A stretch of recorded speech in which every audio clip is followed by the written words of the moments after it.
Killer captain Miller. ಇನ್ನ ಈ ಸಿನಿಮಾದ ಮೇಲೆ ಎಕ್ಸೆಪ್ಟೇಷನ್ ಸ್ವಲ್ಪ ಡೌನ್ ಆಗ್ತಾ ಬರ್ತಾ ಇತ್ತು. ಟ್ರೈಲರ್ ರಿಲೀಸ್ ಆದ್ಮೇಲೆ ಅದು ಕೂಡ ಸ್ವಲ್ಪ ವಲ್ಗರ್ ತರ ಇತ್ತು. ಆದ್ರೆ ಸಿನಿಮಾ ನೋಡಿದ್ಮೇಲೆ ಡಿಸಿಷನ್ ಫುಲ್ ಚೇಂಜ್ ಆಗ್ಬಿಡ್ತು. ರಿವ್ಯೂ ಕಡೆ ಬರ್ತೀನಿ. ಅದಕ್ಕಿಂತ ಮುಂಚೆ ನೀವು ನಮ್ಮ ಚಾನಲ್ಗೆ ಸಬ್ಸ್ಕ್ರೈಬ್ ಮಾಡ್ಕೊಂಡಿಲ್ಲ ಅಂದ್ರೆ ಬೇಗನೆ ಸಬ್ಸ್ಕ್ರೈಬ್ ಮಾಡ್ಕೊಳ್ಳಿ. ಇದೇ ರೀತಿ ಇಂಟ್ರೆಸ್ಟಿಂಗ್ ಆಗಿರೋ ನಮ್ಮ ಚಾನಲ್ ಅಲ್ಲಿ ಯಾವಾಗ್ಲೂ ಬರ್ತಾ ಇರುತ್ತೆ. ಶುರು ಮಾಡೋಣ. ಮೊದಲನೇದಾಗಿ ಮೂವಿ ಒನ್ಲೈನ್ ಸ್ಟೋರಿ. ಸೊ ಒಂದು ಹಳ್ಳಿ ಇರ್ತದೆ. ಆ ಹಳ್ಳಿಯಲ್ಲಿ ಒಂದು ದೇವಸ್ಥಾನ ಇರ್ತದೆ. 600-700 ವರ್ಷಗಳಿಂದ ಅದನ್ನ ಕಾಪಾಡ್ಕೊಂಡು ಜೋಪಾನವಾಗಿ ಇಟ್ಕೊಂಡು ಬರ್ತಾ ಇರ್ತಾರೆ. ಅದು ಅಲ್ಲದೆ ಅದರಲ್ಲಿ ಒಂದು ಇಂಪಾರ್ಟೆಂಟ್ ವಸ್ತು ಇರ್ತದೆ. ಅದೇನು ಅನ್ನೋದು ನೀವು ಸಿನಿಮಾದಲ್ಲೇ ಹೋಗಿ ನೋಡ್ಬೇಕು. ಆ ವಸ್ತುನ ಬ್ರಿಟಿಷರು ಕದ್ಕೊಂಡು ಹೋಗೋದಕ್ಕೆ ಟ್ರೈ ಮಾಡ್ತಾರೆ.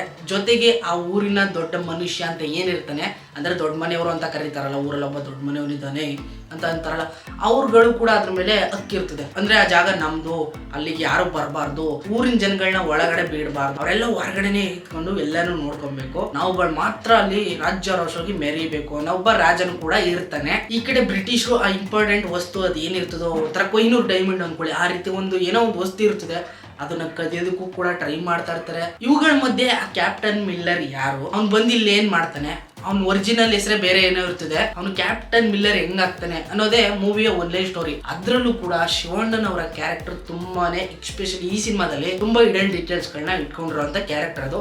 ಅದನ್ನ ರಿವೀಲ್ ಮಾಡೋದಕ್ಕೆ ಸಾಧ್ಯ ಇಲ್ಲ. ನೀವೇನಿರೋ ಅದನ್ನ ಸಿನಿಮಾದಲ್ಲೇ ನೋಡ್ಬೇಕು. ಸಿನಿಮಾ ಮಾತ್ರ ತುಂಬಾ ಅಚ್ಚುಕಟ್ಟಾಗಿ ನೀಟಾಗಿದೆ.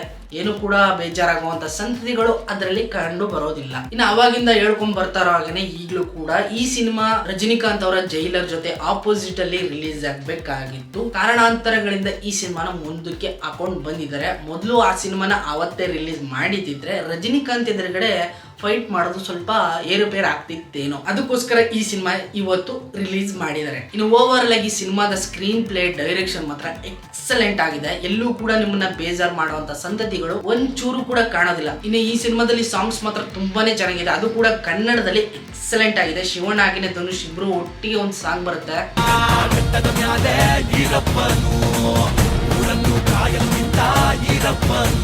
ಈ ಸಾಂಗ್ ಮಾತ್ರ ತುಂಬಾನೇ ಮೈಂಡ್ ಬ್ಲೋಯಿಂಗ್ ಮಾಡ್ಕೊಡ್ತು ನನಗಂತೂ. ಅದು ಅಲ್ಲದೆ ಈ ಸಿನಿಮಾದಲ್ಲಿ ಹೀರೋಯಿನ್ ಕ್ಯಾರೆಕ್ಟರ್ ಸ್ಟೋರಿ ಒಳಗಡೆ ತುಂಬಾನೇ ಇನ್ವಾಲ್ವ್ ಆಗಿದೆ. ಕಾಮನ್ ಆಗಿ ನೋಡಿದ್ರೆ ಹೀರೋಯಿನ್ ಸ್ವಲ್ಪ ಸಾಫ್ಟ್ ಆಗಿರ್ತಾರೆ ಬೇರೆ ಸಿನಿಮಾಗಳಲ್ಲಿ, ಬಟ್ ಈ ಸಿನಿಮಾದಲ್ಲಿ ಒಂದ್ ರೀತಿ ನಾಟಿ ಸ್ಟೈಲ್ ಅಲ್ಲಿ ಆಕ್ಟ್ ಮಾಡಿದ್ದಾರೆ. ಅದು ಮಾತ್ರ ತುಂಬಾನೇ ಇಷ್ಟ ಆಯ್ತು. ಪರ್ಟಿಕ್ಯುಲರ್ ಆಗಿ ಒಂದೇ ಒಂದು ಕ್ಯಾರೆಕ್ಟರ್ ಧನುಷ್ಗೆ ಒಬ್ಬ ಸಾಥ್ ಕೊಡೋದಕ್ಕೆ ಅಂತ ಬೇರೆ ಕಡೆಯಿಂದ ಒಬ್ಬ ಬರ್ತಾನೆ. ಬ್ಲಾಕ್ ಕೋಬ್ರಾ ತರ ಇರ್ತಾನೆ, ನಮ್ ದುನಿಯಾ ವಿಜಯ್ ತರ ಬಾಡಿ ಇಟ್ಕೊಂಡು. ಸೊ ಈ ಕ್ಯಾರೆಕ್ಟರ್ ಫ್ರೇಮ್ ಗಳಲ್ಲಿ ತುಂಬಾ ಕಾಣಿಸ್ಕೊತಿದೆ.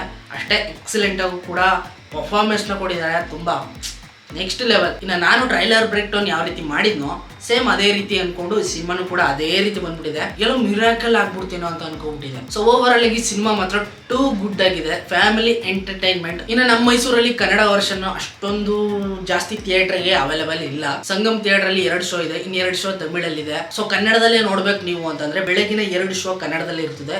ಅದಾದ್ಮೇಲೆ ಸಾಯಂಕಾಲ ಮತ್ತೆ ರಾತ್ರಿ 2 ಶೋ ತಮಿಳಲ್ಲಿ ಇರ್ತದೆ. ಬೇಗ ಹೋಗಿ ಕನ್ನಡದಲ್ಲೇ ನೋಡಿ. ಇನ್ನು ಈ ಮೂವಿನ ನೀವೇನಾದ್ರೂ ನೋಡಿದ್ರೆ ಹೇಗೆ ಅನ್ನಿಸ್ತು ಅನ್ನೋದನ್ನು ಕೂಡ ಕಮೆಂಟ್ ಅಲ್ಲಿ ಕಮೆಂಟ್ ಮಾಡ್ಬಿಟ್ಟು. ನಿಮ್ಗೆ ವಿಡಿಯೋ ಇಷ್ಟ ಆಗಿದೆ ಅಂತ ಅನ್ಕೊಂಡಿದ್ದೀನಿ. ಇಷ್ಟ ಆಗಿದ್ರೆ ಪ್ಲೀಸ್ ಲೈಕ್ ಮಾಡಿ, ಶೇರ್ ಮಾಡಿ, ಕಮೆಂಟ್ ಮಾಡಿ. ಇದೇ ರೀತಿ ವಿಡಿಯೋಸ್ಗಾಗಿ ನಮ್ಮ ಚಾನಲ್ನ ಸಬ್ಸ್ಕ್ರೈಬ್ ಮಾಡಿ. ಮುಂದಿನ ವಿಡಿಯೋದಲ್ಲಿ ಸಿಗ್ತೀನಿ. ಅಲ್ಲಿವರೆಗೂ ಕಾಯ್ತಾರೆ. Keep watching.